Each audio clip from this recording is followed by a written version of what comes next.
everyone. I'm Stephanie. And I'm Allison. This is Nerd of the Week, a randomly generated fandom podcast. Kind generator, would you like to remind everyone what our word is for the week? Dun dun dun. The word of the week is zombie. Zombie, zombie, zombie, eh, eh. Yeah, like that. Like the Cranberries song. Also, perfect word to usher in the spooky season. Spooky season. Yeah, that was actually good. A good randomly rolled word generator. Thank you.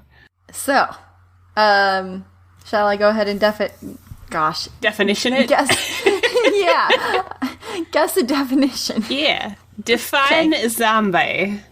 All right. I feel like I've actually been asked to define some. Oh no. Oh no, we're starting off early. I feel like I've been asked to define zombie before. And it says something like, in certain cultures, a dead corpse that is reanimated and must feed on the brains of the living to survive. All right. We got a corpse said to be revived by witchcraft, especially in certain religions, ? Or a person or reanimated corpse that has been turned into a creature capable of movement but not rational thought, who feeds on human flesh. All right. So I think I got pretty close. yeah, I think so too. Also, apparently there's a second definition, a tall mixed drink consisting of several kinds of rum, liqueur, and fruit juice. Oh yeah.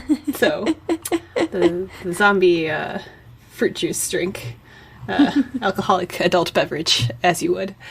I listened to a podcast episode about that once. Oh, really? That's cool. Yeah. I've never had a zombie, but maybe we will now. I will leave that for you to endeavor to try. Fair enough. I will report back maybe one day. All right, on our secondary podcast, Learning Things with Steph. Learning Things with Steph. On this podcast, we're going to talk about the 1993 film Hocus Pocus. All right. Have you seen this? Do tell. I think I've seen most of it. Okay.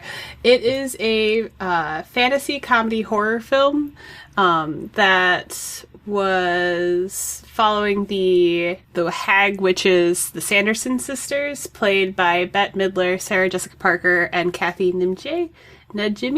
I don't know how to say her last name. Good question. Aren't they making like a remake of it? It's not a sequel though. It's actually a remake. I don't think it's a remake. It's like an origin story / sequel. Okay. Based on the trailer, which I actually just watched a couple days ago. It looks like, because Sanderson sisters literally show up and go, "We're back." So I assume that means that it's a sequel. That makes sense. And I think that's coming out soon. But there were also like Sanderson sisters when they were little babies. Mm-hmm. Not babies, but children.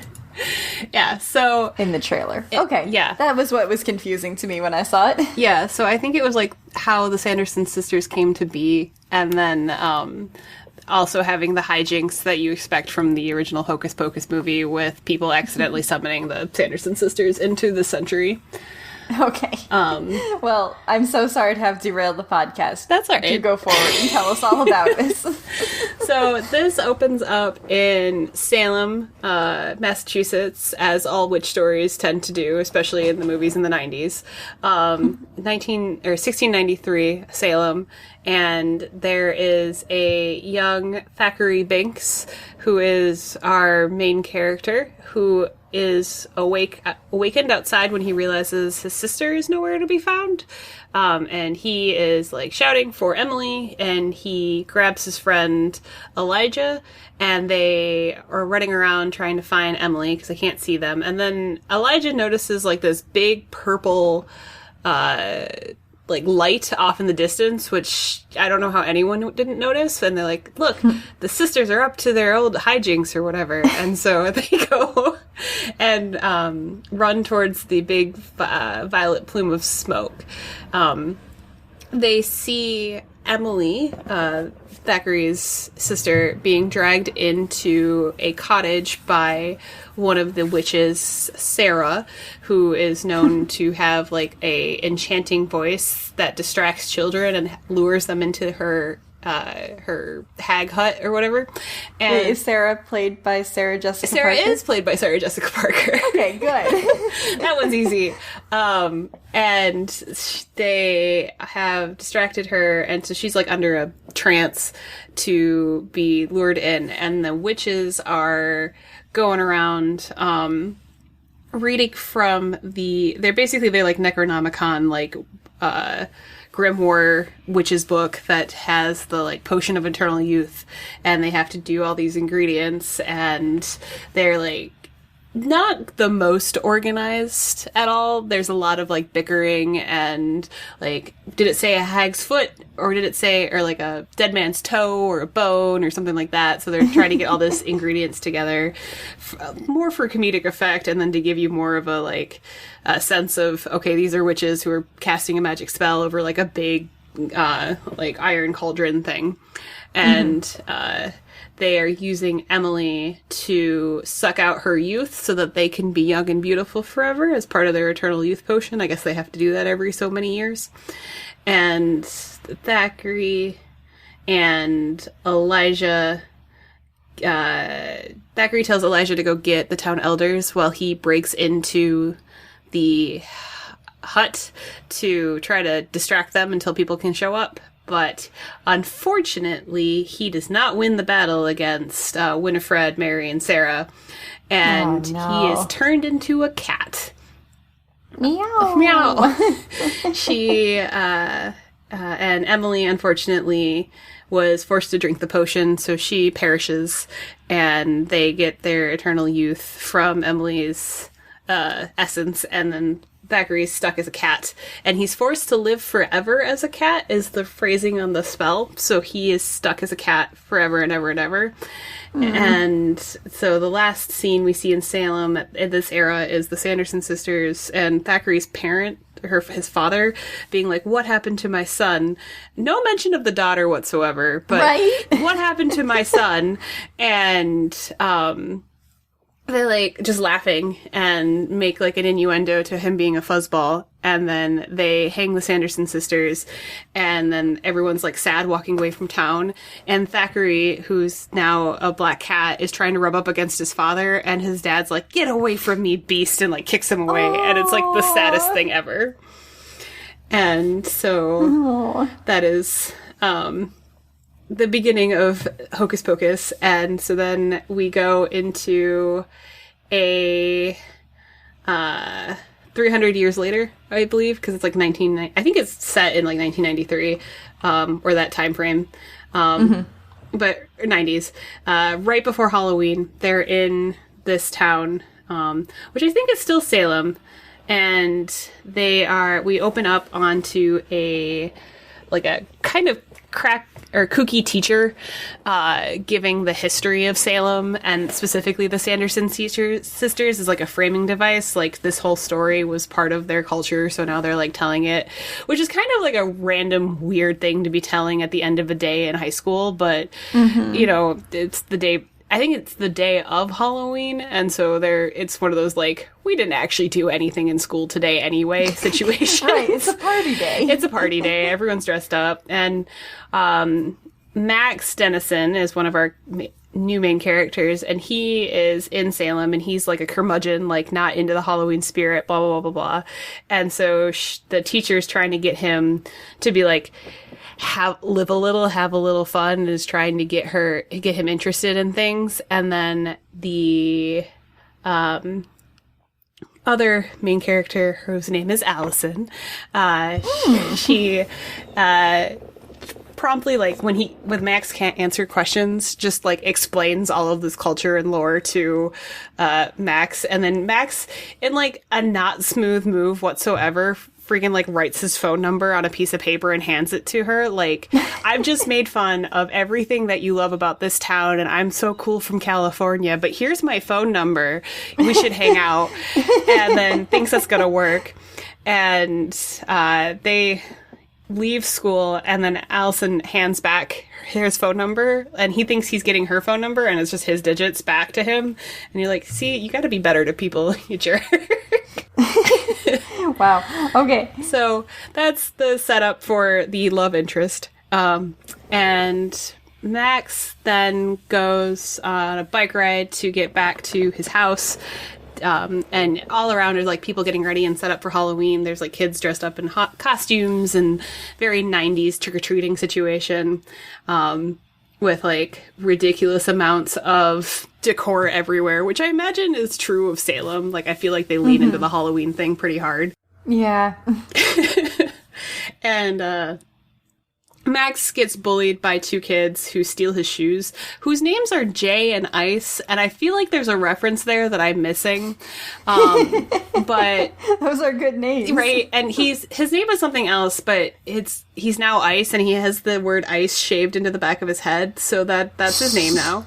And they 2 against 1 Max into giving him his shoes. So then Max has to like bike home, and he's all upset, grumpy teenager, classic 90s trope where he like bursts in and his inventor dad is like on the table making something, and then is like, hey, how was school? And he's like, Murr, you don't understand me, and like goes up to his bedroom and like closes the door. Honestly, if someone stole my shoes, I'd be mad too. I think that's justified. Right, but like the dad is just completely clueless and is just like, okay, and then just goes back to doing like inventing stuff or whatever he's doing on the table. And the mom was like, did someone steal his shoes? Why was he wearing socks? And like, that's it. That is the amount of parenting these people do. They do not go up and see how he's doing. Nothing. That's it. And okay, so even more reason for him to be, man, no one understands me. They obviously don't care. I think everything he's exhibiting here is justified. That's fair. That's fair. I'm sorry, go ahead. Max is allowed to have his temper tantrum. Someone stole his shoes, and he's not in California anymore, so he's in boring old Salem, Massachusetts. Toto, I don't think we're in California anymore. And then, so he's being a grump on his bed, and his younger sister, Danny, is way too into Halloween, and she was hiding in the closet in his bedroom, and she jumps out and scares him. And, like, makes fun of him for having a crush on Allison. And then he's like, I'm not taking you trick-or-treating. And then Danny like screams at the top of her lungs and is like, you were supposed to take me trick-or-treating. And then the next scene is now Max has been like told he has to take his younger sister trick-or-treating because his parents are going out to the local town dance. So he is now responsible for raising this child and having to take her out. And this is suspiciously like Labyrinth. A little bit. There's a lot of these kind of situations that start off movies in the 90s where it's like the parents aren't really there and then one sibling has to take care of the other sibling. And it's like learning to take care and love of your siblings because your parents won't. So, they start to trick-or-treat, and Max and Danny end up, I believe, at Allison's house, which is like this fancy, like colonial-style mansion type thing that's got like way too many bedrooms, and everyone's dressed up like pirates in there, and it's like super ritzy fancy, and Allison's like clearly loaded, and she's on like giving people like candy bars, like full candy bars and like punch and stuff. And like never a situation of trick-or-treating that I was ever in my life where there was this like an absurd amount of candy with all these like rich fancy people around. And Allison decides that she's going to go trick-or-treating with them because Danny wants to go see the Sanderson sisters' house, or that they've turned into a museum. Which is quite actually remarkable that 300 years later, this random little hutch has been turned into a museum and is still standing, but whatever. So Allison switches into her, like, just street clothes, and then they go to the museum to learn more about the sisters, but apparently the museum got shut down because spooky things were happening there. No, we don't elaborate on the spooky things, but spooky things were in fact happening there. Okay, and, I'll take their word for it. Right, and then Allison's giving more of the lore about the Black Flame candle, where it's rumored that it will raise the spirits of the dead if it's lit on Halloween night by a virgin, specifically when the moon is full. And so, like, all these things have to line up, and so Max, not buying it at all, is like, all right, fine. And so he lights the candle like you're not supposed to do. And then almost instantly karma happens and like all of the lights explode and there's some knocking on the door and then the door bursts open and Winnie, Sarah, and Mary are standing in the door because they have been revived by the power of this magic. Da, da, da, da. Da, da, da, da, the Sanderson sisters. Danny and Allison are able to hide really fast, and Max ducks beside the table. The witches are, like, ecstatic. They're, like, walking around their house. They're trying to figure out why, like, a lot of their stuff is behind glass plaster now. Like, why is their house a museum? And they're trying to get to their book, because that's been behind a glass plasterboard or whatever to like be on display, and the book has like this eyeball that opens up and like looks around, and Winnie's trying to talk to it to be like, wake up book, it's time to do mischief again. And Mary is the one who's able to sniff out children, so she's able to smell Danny, and so Danny pops up and goes, yes, it was I who summoned you. You should be thankful to me, and tries to, like, bluff her way out of this. And they try to be like, okay, well, we can use this child as a grounding potion. Basically the same thing that they did to Thackeray Banks at the beginning of the movie, but now with Danny. And as they're trying to tie up Danny, Allison hits Mary on the back of the head with a frying pan. And, like, classic, like, cartoon moment. And then Winnie goes to try to retaliate, but this black cat appears out of nowhere and gives Danny enough time to wake up Max, who had gotten, like, thrown back against a wall, and he gets Allison and Danny out of the building as he's, like, up high. He's causing a distraction, so he turns on his lighter again and is like, I have summoned the burning rain of death, and then, like, causes the lighter to light the sprinkler system on. And so then the witches think that the rain is, like, this magic thing that's going to murder them, so they, like, all disappear, and, like, he nat 20s his deception roll. And very like, tricksy. And they're like, burning rain of death, oh no, we're gonna die. And then they, like, dramatically melt, even though it's literally just water. And then they run, and the cat, then, as Max is trying to escape, goes, grab the spell book. So he breaks open the glass, grabs the spell book, and then runs out into the woods where he reconvenes with Danny and Allison. And they're like, wait, you can talk? And he's like, yep, I can talk. And then he leads them, like, via chase, because the witches very quickly realize this is just normal water and not a burning rain of death. So they start to chase after him. And then he leads them through, like, a catacomb and into the graveyard, which is supposed to be hallowed ground, so witches can't set foot there. And then he gives them basically the background conversation, or the background of, I'm Thackeray Binks. You can call me Binks. I got turned into a cat, and the Sanderson sisters are real, and I've been guarding this place for 300 years in case they ever came back. And I'm, like, watching this, like, if I got transformed into a mortal cat, I would go find, like, rich people and just, like, live the cushy life. Like, I would just go be some rich people's cat for long periods of time. Like, that would have been my life goal. But Binks has a higher purpose than I would, I think.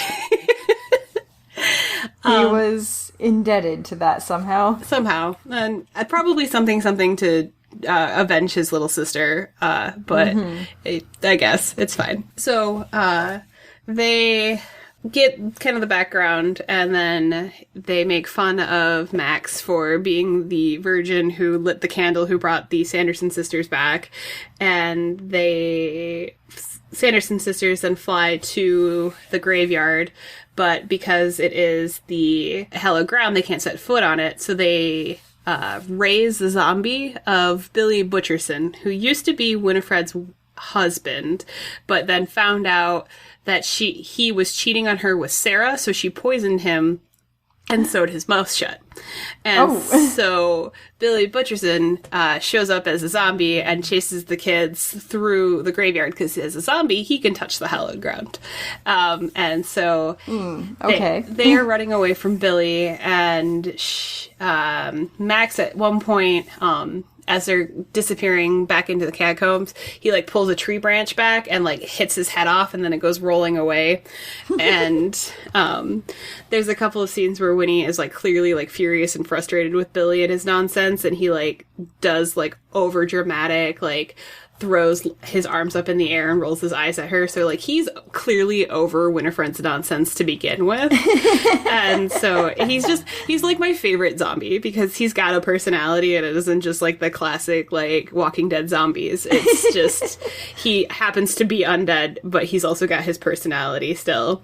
And he's also played by Doug Jones, which is just beautiful. A great character actor who is just fun to watch in whatever he plays. I'm so sorry. What are some other things that he's been in? Doug Jones was in Labyrinth. He was the monster-y looking thing. He played Abe Sapien in Hellboy. He played the amphibian man in The Shape of Water. He does a lot he does a lot of, like, really over-the-top costume characters that then he brings to life. So he's very well known for that. I don't know that there's one that I could give you that you would know more than that, but that's okay. That's okay. That's good enough for me. So we get back to the ranch. We emerge from the sewers, because we've escaped into the sewers, and we come out, and then Binks gets hit by a bus, but it's okay, because he's immortal, and so that's how we found out that Binks can't die, because he literally gets run over by a bus. It is fine. And then they try to go to Danny and Max's parents, who are at, like, the town hall, dancing and doing a All Hallows Eve, like, night of frolic situation. And they are trying to convince their parents that they accidentally brought back 3 legendary witches. And, well, they're at this, like, Those dance party. Yeah, who didn't care that their son lost his shoes? Right. They don't care about this. Right. And understandably, his parents are like, how much sugar have you had? Like, are you, like, what is happening? Why are you lying to us? Because, like, this is kind of a fantastical story to begin with.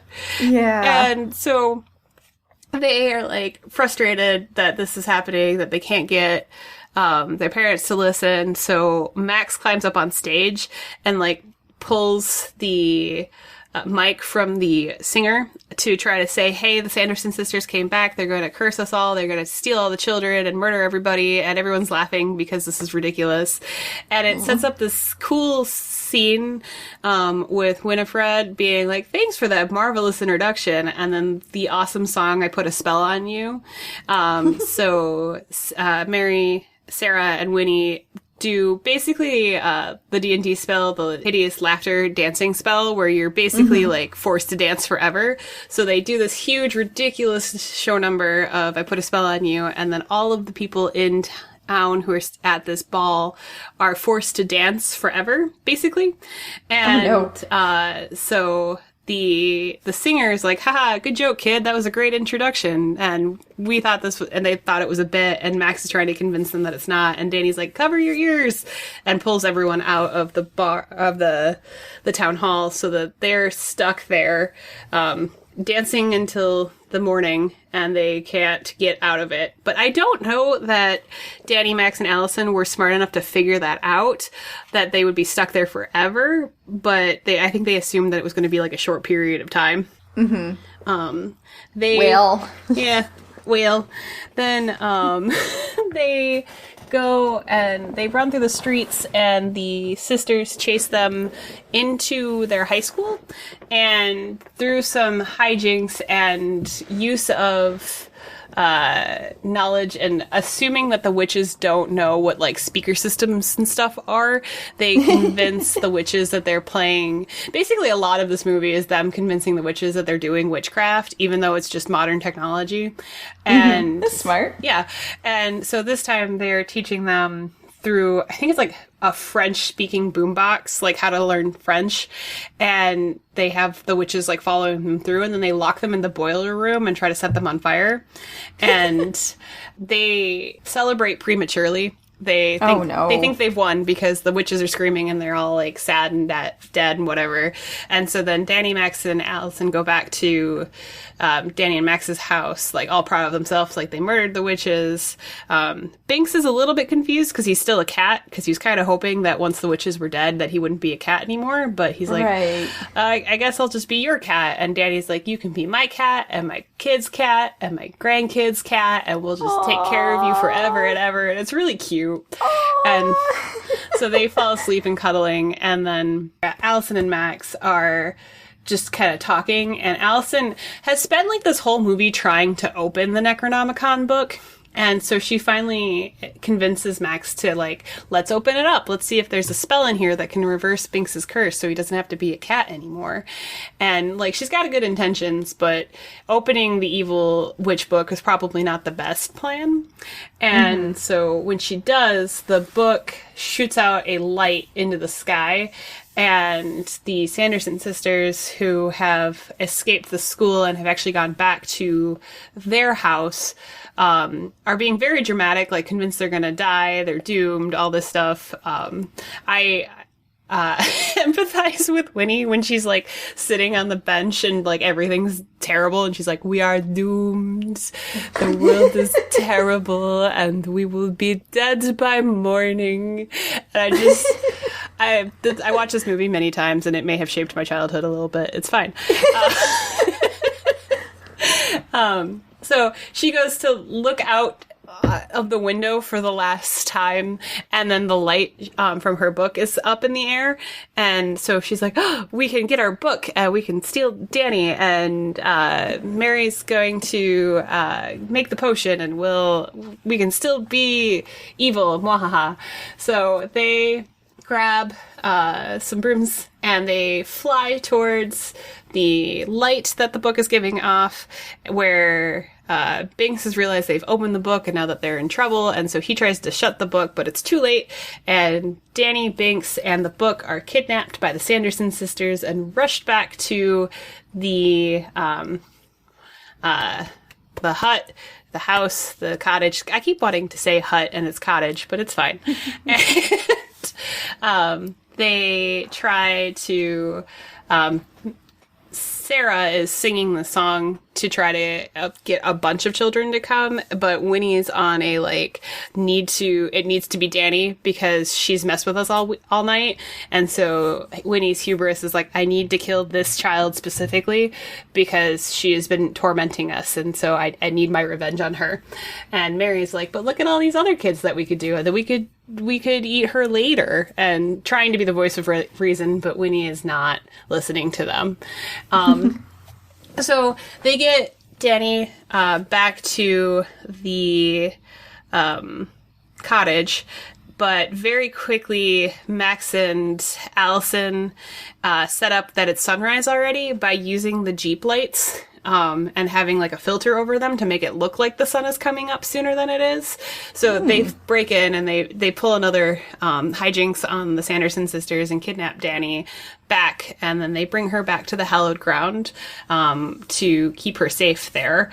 But they had discovered that salt encircles witches can't cross over, so they were going to protect her there until the sun came up and the Sanderson sisters were dead. They didn't really have a great plan beyond that, but that was kind of the plan. Yeah, if that doesn't work. Yeah. They're screwed. Then we're screwed. And we're also going to the place with the zombie that was trying to kill us earlier, but it's fine. But when they get back onto the graveyard, Billy is waiting for them, and Danny pulls out a knife to like try to get him away, but he pulls the knife out of her hand and then opens up the stitches on his mouth, and he like coughs out some mothballs and then looks at Winnie and basically tells her to screw off. He's like, no, screw you. I'm gonna help these kids because I'm a cool zombie. And then he lets Danny, they put Danny inside of Billy's grave, and so they like line it with salt to protect her while they are fending off attacks from the Sanderson sisters. But at one point, Winifred knocks Billy's head off again, because that's the thing that happens to zombies. And so Danny, trying to help him, climbs out of the hole to get his head, and then she gets grabbed. So Max gets got. She hits the Danny fortunately hits the potion that they were using to try to absorb her soul out of her hand. So Max has catches the potion and drinks it and says, "You'll have to take my soul now. You can't take Danny's." And then Winifred's like, "Fine," and then throws Danny to the ground and then picks up Max up into the air to start absorbing the soul. But Mary is flying on a vacuum cleaner because she couldn't find a broom. And so she's got a cord connected to the vacuum cleaner. And so Allison and Danny and Billy grab onto the cord and like pull her back and then let the cord go like a spring. So she flies into Winnie and Sarah and free Max from the grip, and then she kind of goes flying up into the sun, and that right as the day breaks, so the sisters kind of explode into magical light, and Winnie does hit the ground, the hallowed ground first, so she turns into a statue before she explodes. I don't know why that's important, but she does. And then the curse is broken, because all the Sanderson sisters have been defeated. And then Thackeray Binks, his curse is lifted, and he gets to go be a ghost now instead of cat. And you see him say goodbye to the three, and then he sees Emily, and then they go run off into the sunset. And that is the movie. Right at the last scene is like the parents coming out of the town hall, and they're like real exhausted and tired, and like, God, that was such a night. And everyone else in town looks like they're beat up, but Danny and Alex, or Max's parents, are like, heck yeah, Salem knows how to party, because we're from California, and this is like a normal Tuesday for us. Oh my gosh. That is the movie, and it's quite fun. It's good. It's very like wrap up. All of the loose ends get tied up in a neat little bow, and there's a happy ending. And the Sanderson sisters were just fun to watch. Like, they were one of the first, like, villains that I watched, where I realized when acting, it might be more fun to play the villain than the straight man, because you get to be this, like, over-the-top ridiculous character. So I only have one question. All right. So when the Sanderson sisters are walking around Salem, they discover that the kids are trick-or-treating, and then there is a guy who stands outside of his house and laughs maniacally, and they go, "It's our master." Who do they think this man is? Who is he dressed as? Was it Cthulhu? Was it the President of the United States? Wait, isn't it Lucifer? It is Lucifer. Yeah. And Satan. They're dressed up like Satan. And they're like, "It's Master!" And then they, like, run to him, and then this guy, like, plays way too into it, and is like, "Look at these three beautiful ladies who are calling me Master," and gets, like, real into it. It's a little creepy. But it's a really funny scene. And then he's got a little dog who's got, like, devil ears and devil wings that, like, chases them out of the house. And it's adorable, and I love them. That's cute. He's a good little actor. Yay! Yay, dog! That's perfect. Well, it's a good movie. I have not seen it for a really, really long time. It was fun, and I had forgotten about it until the remake came out, and I was like, "Oh, I love this movie," so I wanted to watch it again. Well, I'm glad you had your chance. All right. Do you want a quote from me? I would love a quote from you. Excellent. I'm going to give you a quote even if you didn't want it. Okay, great. I'm ready. All right. Oh, I'm going to do my best to say this without laughing. Fair enough. Traveling in a fried-out combi on a hippie trail head full of zombie, I met a strange lady. She made me nervous. She took me in and gave me breakfast. I love that song. It's such a good song. Wait, what do you mean, song?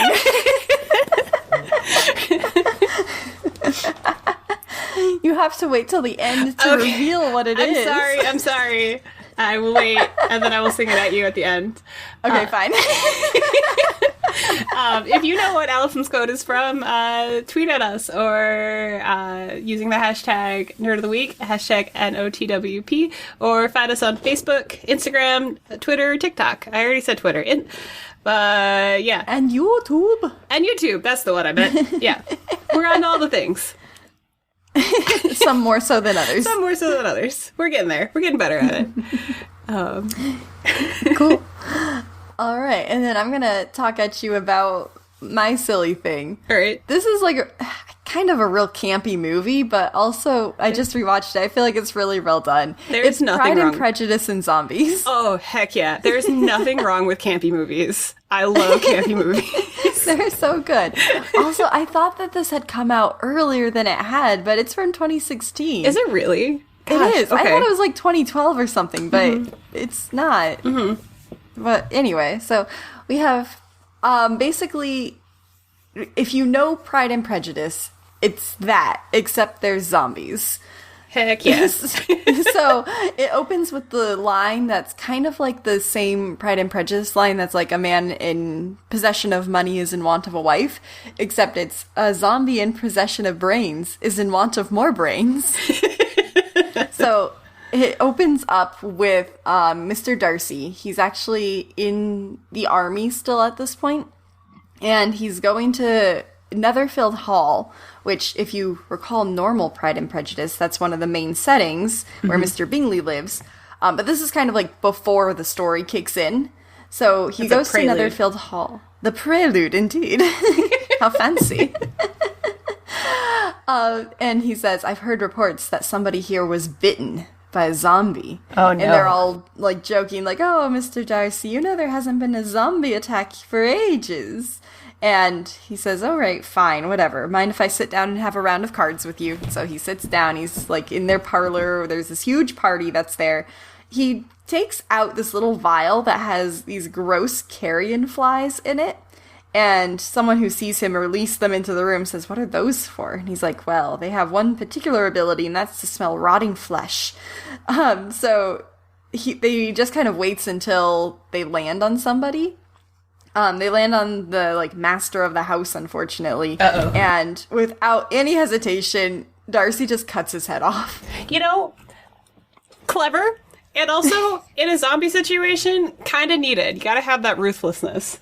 Exactly. And so, he, like, obviously this guy's head is, like, rolling around on the floor. The guests are like, oh my gosh, oh no, he was a zombie. Oh, but his head, ew.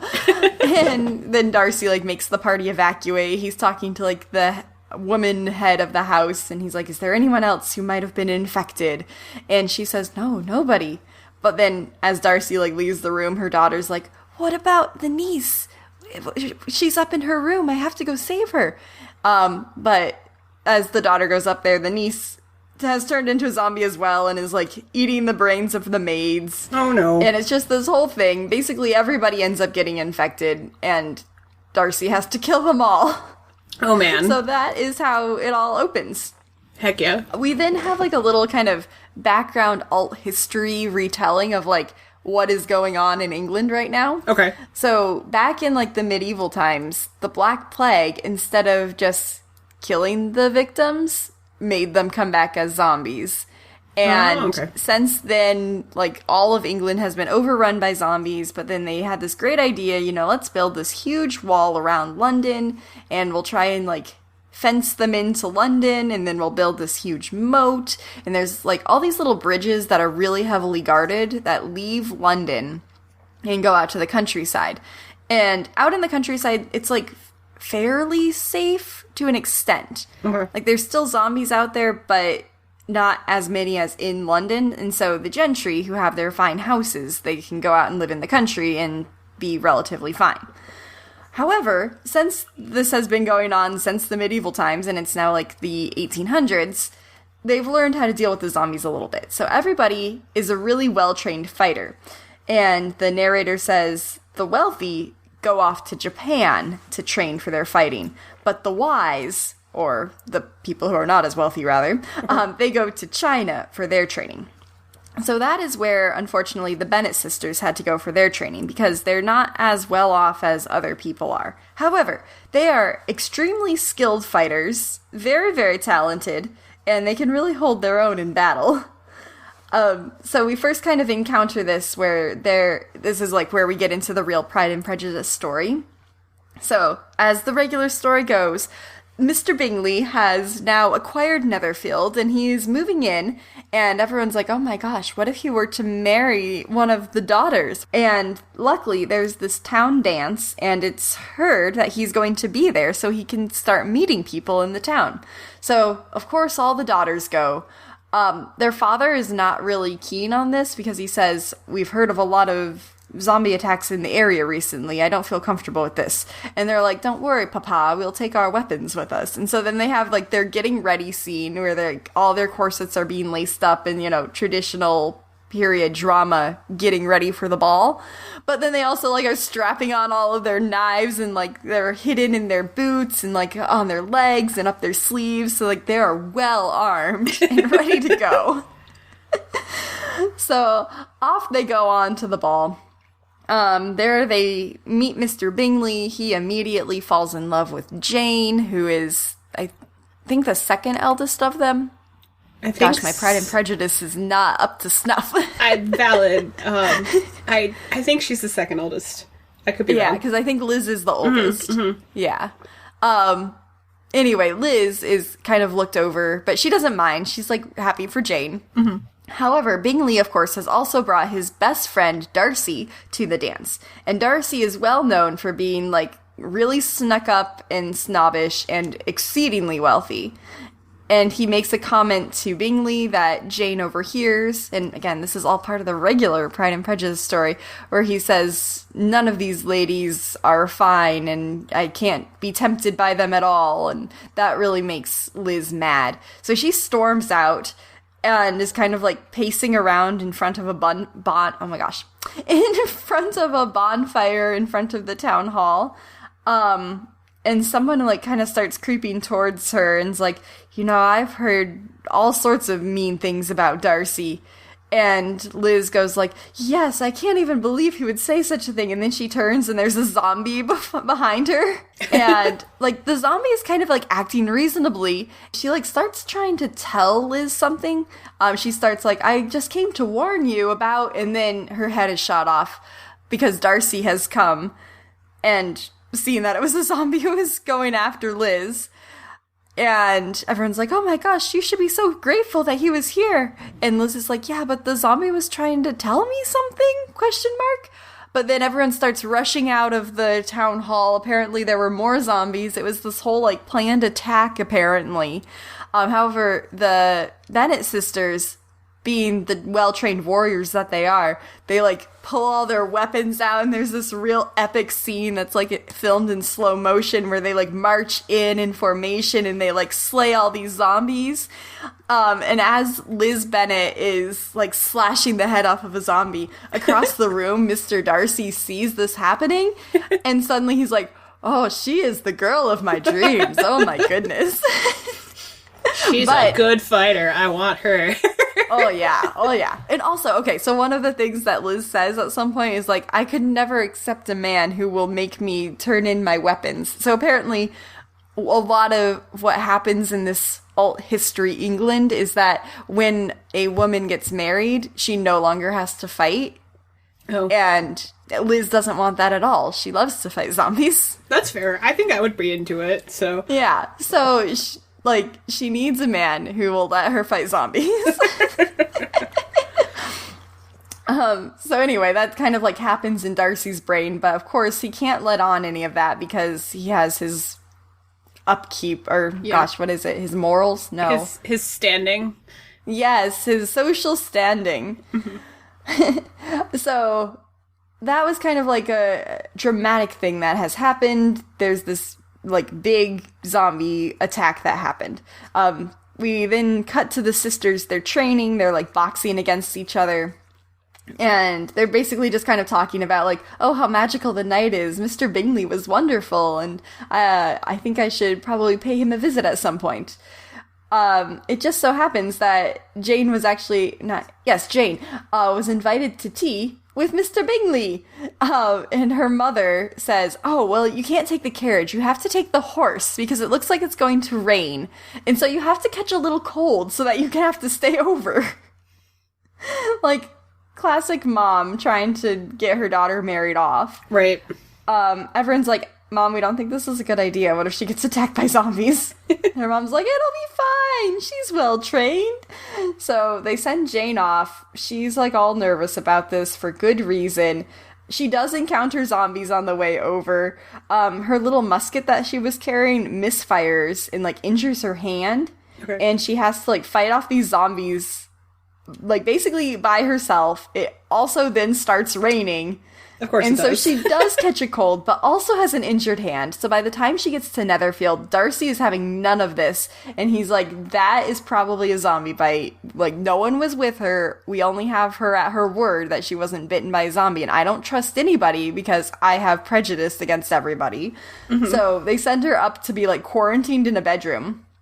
Then, however, Liz is sent to tend to her. She's allowed to see her sister, goes up to her room, and they're talking, and, like, she gets the real story of what happened. And then finally the doctor arrives, takes a look at the injury, and he's like, Darcy, this is not a bite wound. Don't you worry about it. However, during the entire exam, Darcy had released his stupid carrion flies again. And Liz knew exactly what was going on here. And she's like, okay, regardless if it's a zombie or a wound, like just a regular wound, the carrion flies are going to find the dead flesh. So right. I got to get rid of them. So she's just like picking them out of the air one by one. And then when the doctor leaves after he's declared that it's just a gunfire, misfire wound and not a zombie bite, Liz like crushes up the flies in her hand and deposits them back into Darcy. Like, I believe these belong to you, sir. What a power move. Right? She is so powerful. But anyway, Jane is still not feeling good, so she still has to stay over. So they all retire into the library, and the, like, wealthy upper-class people are playing cards. Jane says, Liz says, I don't play cards. I'll amuse myself with a book instead. So she's just kind of like wandering around the room, listening as everyone talks. And in the scene in the regular Pride and Prejudice, they make notion of like where she studied at school and like how learned she is and like how Darcy requires a lady who is both refined and knowledgeable, things like that. Mm-hmm. However, in Pride and Prejudice and Zombies, they like kind of bring down on her like, oh, well, you had to train in China. You didn't train in Japan. Yeah, well. And also you have to be good at the womanly arts as well. And she's like, I'm surprised such a woman might exist. So that's all kind of, based on the regular plot of the story. Mm-hmm. Now, eventually, Jane and Liz get to go home. Everything's fine. And then once they're home, they are visited by their cousin, who is Mr. Collins, or Parson Collins, as he makes everyone call him. So basically, he's just like a member of the clergy.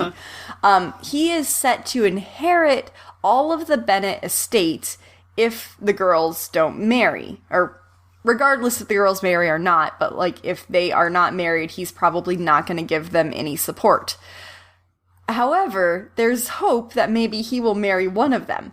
So they're all sitting down at dinner and he's just like jabbering away and everyone's like, can you just please shut up? Because he has this like super high opinion of himself. He's talking about how he like lives on the estate of Lady Catherine, who's this really powerful zombie hunter. And her daughter is already promised to Mr. Darcy. However, she's not been presented at court. She has some sort of disability, we are not sure what, some sort of sickness that precludes her from doing anything. So anyway, he says that he always pays her little compliments on how fine she looks or how wonderful her reading selections are, things like that. He says, I'm quite good at making such offhanded comments. And then he, like, starts complimenting all of the Bennett sisters, and they're just, like, rolling their eyes at each other, like, oh my god, come on. And right at the end of dinner, he's like, all right, I've decided I would like to have a moment alone with Jane. And her mom's like, I'm sorry, Jane is already spoken for because they want her to marry Bingley. Uh-huh. And Mr. Collins is like, oh, okay then. Well, you know, I suppose Liz is also very nice. I guess Liz is cool. Yeah, I guess I'll go with Liz. And then they're just, like, discussing them like they're not there. Like, you know, Liz is almost as fair as Jane, and they're both equally talented in the combat arts and, like, all these things. And Liz is just having none of this. She's like, we need to leave right now. So they just, like, adjourn dinner. Mm-hmm. The next day, they have promised to take Mr. Collins to town, so all of the Bennett sisters get their weapons ready, and they all walk to town. We see here that Mr. Collins is not at all trained in hunting zombies, because they come across the zombie trap. There's, like, this overturned carriage, and somebody's in there screaming, like, help me, help, there's been a terrible accident, help me. But the Bennett sisters are not fooled. Mr. Collins is like, oh my gosh, some poor soul, we must save them right now. However, they, like, break the door open and kill the zombie right away.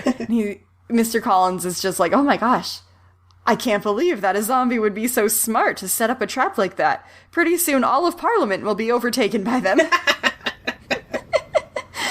But he does not understand, like, I guess that zombies are really as much of a threat because he's always been protected on the estate where he lives by Lady Catherine. Uh-huh. So he just, like, has no idea.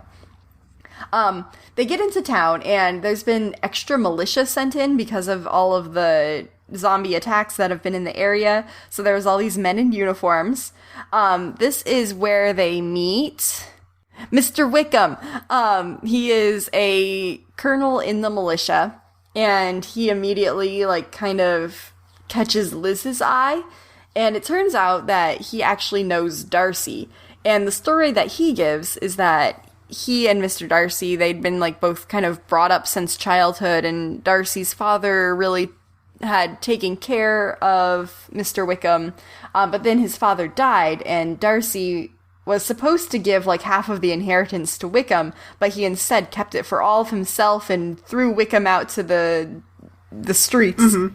And so as a result, like, Liz is, oh my gosh, Darcy's such a terrible person. Like, she already had this poor opinion of him, and it's just getting worse and worse. Uh-huh. And Wickham is very convincing and very charming. They actually do meet up with Darcy and Bingley while they're still talking to Wickham. It's just such a coincidence that everybody's here. And they say, oh, Mr. Bingley, you promised that there'd be a ball once Jane was better at Netherfield, and she's great now, so you should have your ball. And he says, oh, I will, don't you worry. And they said, oh, and make sure that you invite Mr. Wickham. And Bingley also is acquainted with who Wickham is, and he's like, I will be sure to do that. Wink. However, the day of the ball arrives, and Wickham is in fact there. And he, like, kind of takes Liz off and, like, yeah, I hope that I can dance with you at some point. Jane is dancing with Bingley, so that's all going swimmingly. However, then Mr. Collins comes up to Liz, and he's like, I intend to stick very close to you the entire evening, and we shall have every dance together, and you shall be mine. 'Cause I'm creepy. Liz just, like, no matter what she says, he just, like, does not get the hint. And so then they dance, and he's, like, this very exuberant dancer. Mm-hmm. And it's very obnoxious. And he's like, and I will have the next dance as well. However, someone says, may I have the next dance? And Liz, before even seeing who it is, she says, yes, and then turns around, and it's Darcy. Suspicious. And Mr. Collins is just there like, what? No, I asked for it. What? Me? But just then, there's a commotion, and there has been an infiltration of zombies into the kitchens. And so Liz and Bingley and Darcy, they all have to go and fight the zombies. Bingley falls down the stairs and hits his head, and Liz is, like, protecting him from the zombies. And then finally Darcy comes down, and he, like, has his sword, like, up above Bingley's heart. Bingley's passed out at the bottom of the stairs. He's like, was he bitten? And Liz says, no, he fell and hit his head. And Darcy, like, suspiciously, like, looks at her, like, okay, he better not have been bitten, whatever. And she says, you're admirable as a fighter. I only wish that you were as good as a friend. Like, he was literally about to kill his best friend. Oh. But, I mean, he would have been infected with zombies, so it's like, Yeah. Was he going to be much of a friend at that point anyway? Well, anyway, so then the ball is over. Liz is at home, and Mr. Collins repeatedly is, like, asking her to marry him, and she's, like, had enough of it. So she storms out of the house and is, like, attacking a bush in the garden with her sword. You know, that is a healthy way to handle something. Yes. Her mother comes out and she's like, Liz Bennet, if you do not marry Mr. Collins, I'll never speak to you again. And then her father comes out and her mother's like, speak to her, talk some sense into her. And her father's like, Liz, you're stuck between a rock and a hard place, because if you marry Mr. Collins, because if you don't marry Mr. Collins, your mother will never speak to you, and if you do, then I never will speak to you again. So the father knows, like, Mr. Collins is not the right guy for these ladies. Mm-hmm. Liz is still, like, in a huff, and she, like, runs off into the forest, and her dad's like, don't go into the forest alone. I forbid it. And he, like, is just, like, really kind of, like, half-hearted forbidding her from doing this. Uh-huh. Like, she can handle herself. He's just putting on a show for the mom, essentially. Right. So she goes on into the forest, and apparently there's a cemetery nearby. Oh, okay. And there's, like, all these random crows circling above it. She's like, that's very suspicious and weird. And she, like, kind of comes around this corner, and there's these 4 guys wearing top hats with their backs to her. Totally normal. And she's like, yeah, very, very spooky. Very human, And very then- normal. Very scary. And from behind her, there's, like, a rustling in the bushes. And she, like, quick turns around with her sword, but it's just Mr. Wickham on his horse. Everything's fine. And he's like, oh, hello, I didn't expect to find you here. And she's like, yeah, I didn't expect to find you here either. Right. He's like, oh, you know, just out for a joyride.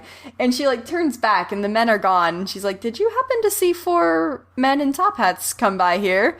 And he says, oh, they were probably pallbearers. This is a cemetery, after all. Okay. Sus. Sus. Very sus. He says, glad I found you, though. There's something I want to show you. Okay. And so she hops up on his horse. They go riding into London across one of the few bridges that remains, and to this old church called St. Lazarus. And they, like, go in, and there's a sermon being done. There's these 2 girls that are sitting in the pews in front of them. They're, like, giggling and carrying on and making a fuss. And Liz, like, whispers to them, like, you're being very rude. And they turn around and look at her, and they're both zombies. Like, one of their eyes is, like, rolling down their face. Uh-huh. And Liz is like, oh my gosh, and, like, tries to draw her sword, but Wickham, like, quickly, like, stops the commotion. It's like, no, stop, it's okay. So apparently this church is like a haven for newly turned zombies. Okay. And the thing is that they never fully become zombies if they never have human brains. And so they survive off of, like, pig and cow brains instead. Oh, so it's like the werewolf vampire thing. If you don't feed, then you're not technically evil. Exactly. So in, like, they all go up for communion, but the communion is these pureed. Wow, words are hard today. Pureed animal brains. Okay. And it's very grotesque looking. Mm-hmm. Very, like, creamy and kind of a red-gray color. It's gross. Yeah. So they're all, like, surviving there. And Wickham is, like, he has this plan. He's like, I know that the zombies are going to multiply faster than humans are, so we have to find a way to work with them, and we can work with these ones because they're still, like, cognizant and still have some human characteristics. Mm-hmm. We need to utilize this, and then we can live side by side with them, and it'll be fine. And Liz is, like, unconvinced, but, like, kind of sees the idea there. They get their way back across the bridge. She's delivered back home. Great. She's then getting ready for bed, and her friend, who is Charlotte Lucas, she had, like, been at the ball and things like that. She's not a major player, okay, but she's kind of even less well off than the Bennetts are. But she had come by to tell Liz that Mr. Collins had come and proposed to her. And she says, I have nothing else going for me. I had to say yes. Like, I know he's awful, but I had to say yes. Mm-hmm. And Liz is like, well, I hope that you can find a way to be happy. And she's like, yeah. So anyway, I'm going to be presented to Lady Catherine on the estate, and I need a chaperone. So you want to come with me for that? And Liz is like, yeah, let's go. Road trip. So the next day, they all head out to go to Lady Catherine's estate. Now, Lady Catherine, she has been, like, defending England against zombies for, like, 40 years, and she's super badass. And she has an eye patch because in one of the battles, she lost an eye. She's also played by Lena Headey, who played Cersei in Game of Thrones. I'm convinced that she cannot play a character that's not, like, strong, powerful woman. She does very well with it. Yeah. And basically, the character of Lady Catherine in this story is exactly the same as Cersei is in Game of Thrones. So it was perfect for her. Excellent. So they go in, they meet her, and Lady Catherine's like, oh, Elizabeth Bennet, you must be the warrior that I was told about. And she's like, oh, I guess, yes, my reputation precedes me. Mm-hmm. So apparently Darcy was there and was, like, regaling the tales to Lady Catherine of everything. Now remember, Darcy is already promised to Lady Catherine's daughter. So, magically also, Wickham comes by while they're having tea, because he's trying to propose his scheme to Lady Catherine about the zombies that have not yet fed. He doesn't say, like, you know, I have this church full of them. He just says, I think this is something that would happen, so you should allow me to gang up with them. And Lady Catherine's like, no, any zombie's a bad zombie. We can't let any zombies live. And kind of dismisses Wickham after that. That night, Liz is having a hard time sleeping, so she, like, gets up and tries to walk around the gardens. There's this weird rustling in the bushes yet again, and out pops Mr. Wickham yet again, just out of nowhere. And he's like, I'm so sorry I startled you, but you should know that you are safe because you're in the safest place in London. And she's like, yes, I suppose I am. What brings you here? And he's like, oh, well, I just wanted to say goodbye before I have to leave. Like, again, very sus. Uh-huh. Not so about sus. this at all. Mm-hmm. He's like, I do apologize if I've crossed the line. And she's like, you have, sir. Many of them. So, at this point, Wickham is kind of, like, out of her good graces. Uh-huh. The next morning, after she wakes up, she is greeted by Darcy. And he's like, oh, I'm so glad to have found you here. And I must confess that I actually am in love with you, and will you please marry me? No. And she says, no, because you're awful to my family, and you were awful to Mr. Wickham, and I can't stand you at all. Fair. And Darcy's, like, real sad about all of this. The whole time while this conversation is going on, though, in regular Pride and Prejudice, it's just a conversation. In this Pride and Prejudice, they're fighting with swords at each other and, like, basically demolishing Colin's whole house while they're doing it. So Darcy leaves in a huff, and Liz is all sorts of sad.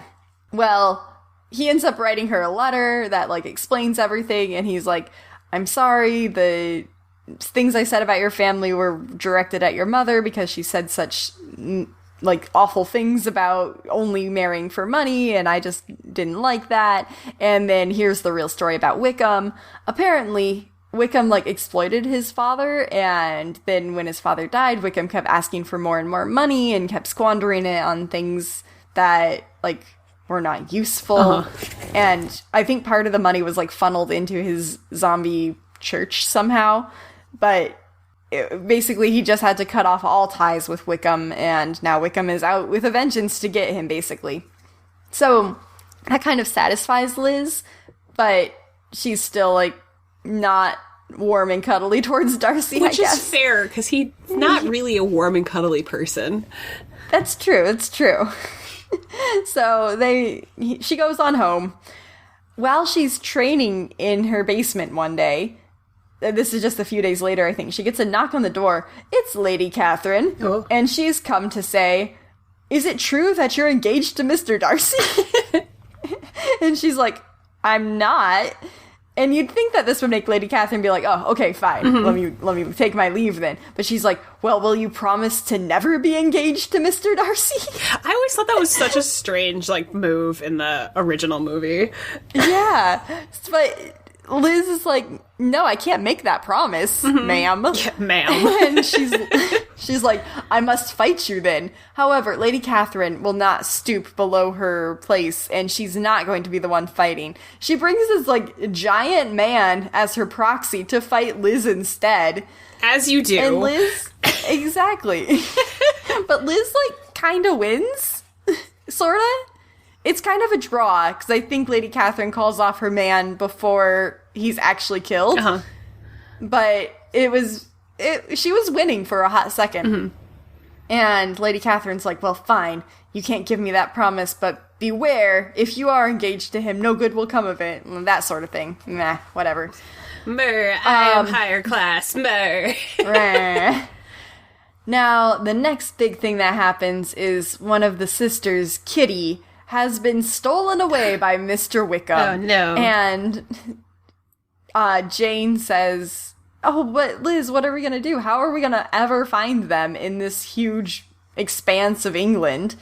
And there's a letter that had been stamped with wax, and it said St. Lazarus on it. Like, they used the crest. They said exactly where they were, basically.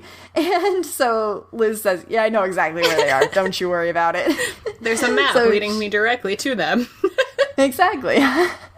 So she heads right on out. Actually, Jane goes with her. And they have to go across this one bridge. Now, all the bridges in London at this time are being demolished. There's only this one bridge left, and the reason is because all of the zombies inside London have, like, started multiplying faster and faster. And so basically they're saying, in order to save the rest of England, we have to completely just, like, sacrifice London. Whoever's left after this one bridge is demolished at sunrise, too bad. Oof. You're a zombie now, and you gotta just live out the rest of your days in the island of London. Sucks to suck. It does. And so Liz is like, "I'm so sorry. We have to go across the bridge regardless, whatever." And they're like, "All right, be back by sunrise, or else the bridge is going to go down." Mr. Bingley is actually going to be the one in charge of setting, like, the guard to put the bridge down, so he has to be there. Jane stays with him, and, you know, they're all in love. They realize, like, "Oh, I'm sorry that you ever left, and I'm sorry I ever made it seem like I didn't love you. It's fine, whatever." And then Darcy, he also shows up and gets sent on the hunt of St. Lazarus as well. Well, while they're there, Darcy has this plan where he's harvested the brains of dead soldiers. Okay. And he's also found out what Wickham is doing, and so he's like, "We'll see, Wickham, how sane your zombies can stay once they're fed." And so he's just kind of trying to prove, like, as soon as they get human brains, if they even have the littlest chance, they're going to go feral, and we won't be able to reason with them anymore. So he gets there first before Jane does, and he finds Kitty in, like, this basement all locked up, and he sets her free. She basically rides his horse back to camp, but he's kind of stuck in the church, and these zombies are now going feral because he fed them, and they're all chasing after him. It's this huge horde of zombies. Oh, man. Luckily, Liz has showed up now, and she sees this huge horde of zombies, and she helps Darcy to fight with them, and, like, they're doing these cool battles and, like, working together, and it's wonderful. They're doing a great job, and it's like, oh my gosh, they're made for each other. However, they have to get back to the bridge because sunrise is coming. So Kitty on the horse, she gets there first, and Jane is there at the bridge. She's like all excited. She's like, oh my gosh, Kitty, but where are the others?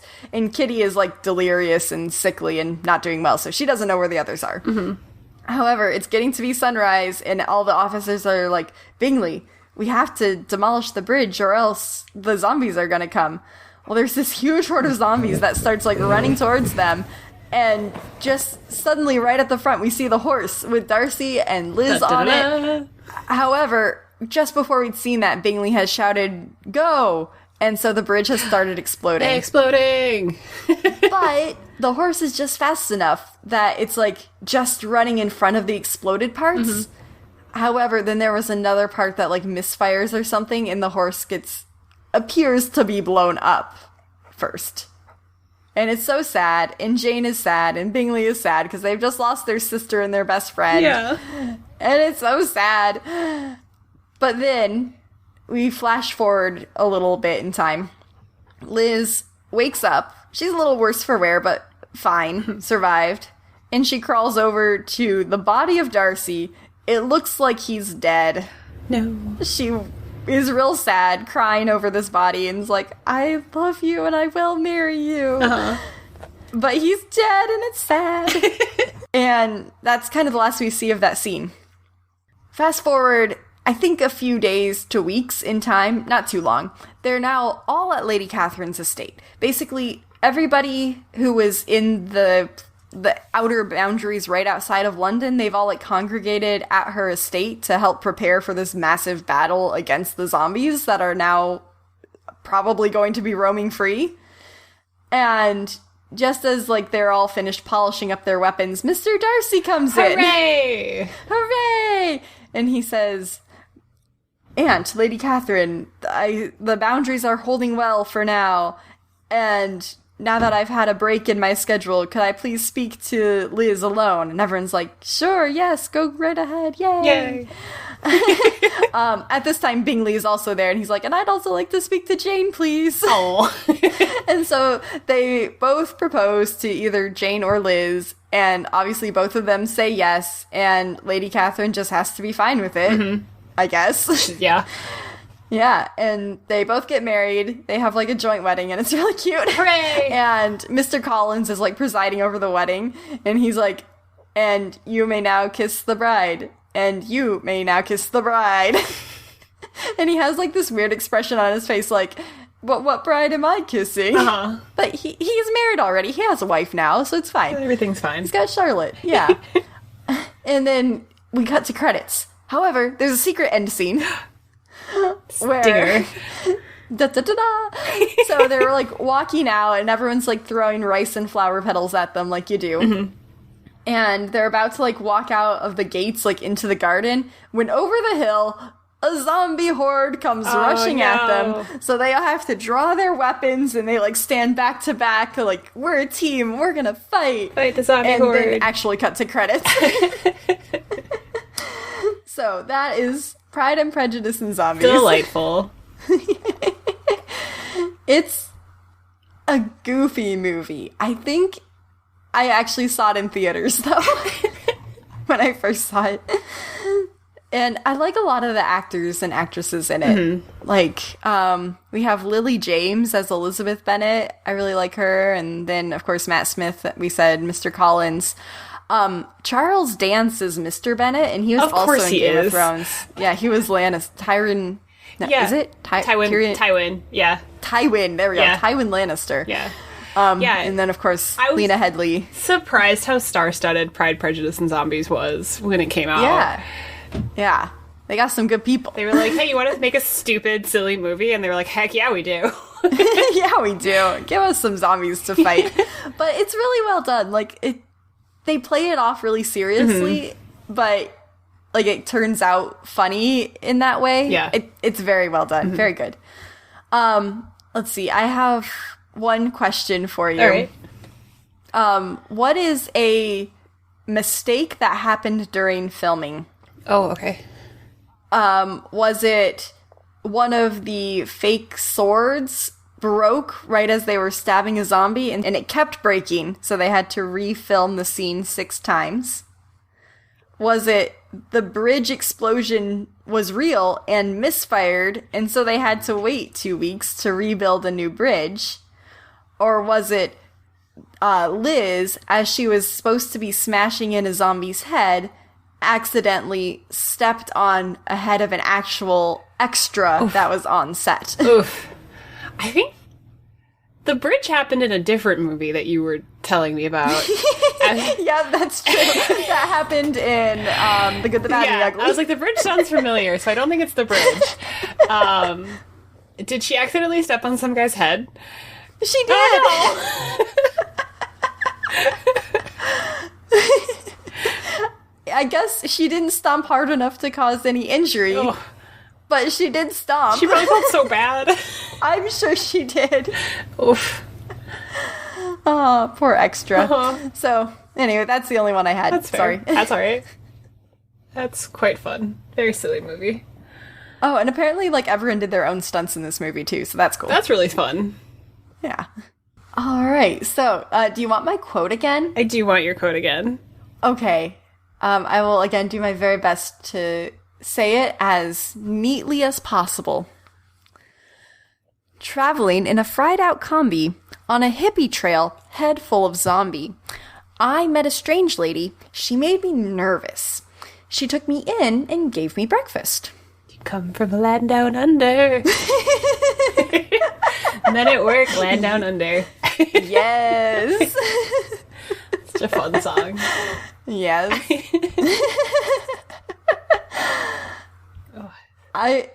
Song has been on at least one of my playlists for ages. It's so fun. It's so bouncy, too. It's a fun song to, like, work out to, because it's just, like, so happy and upbeat.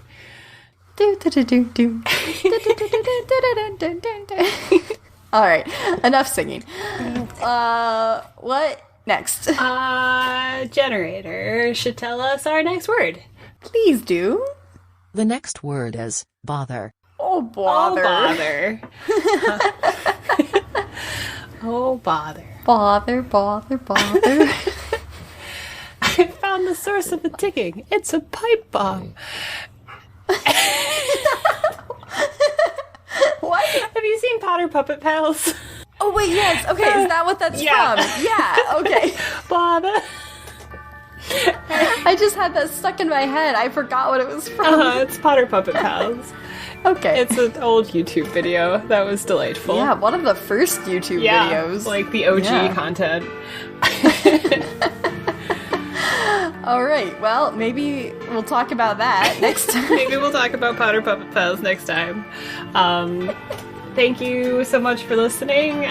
If you enjoyed or got a sensible chuckle at our retellings of silly movies, share with a friend so that we can grow as a podcast. When you feel free to tweet at us or send us a message on Facebook or YouTube. We'd love to hear from you. And we'll talk about... We want to hear from you. We want to hear from you and grow our pyramid scheme. And as always, I've been Stephanie. And I've been Allison. And this is Nerd of the Week, not a pyramid scheme. Goodbye. Goodbye.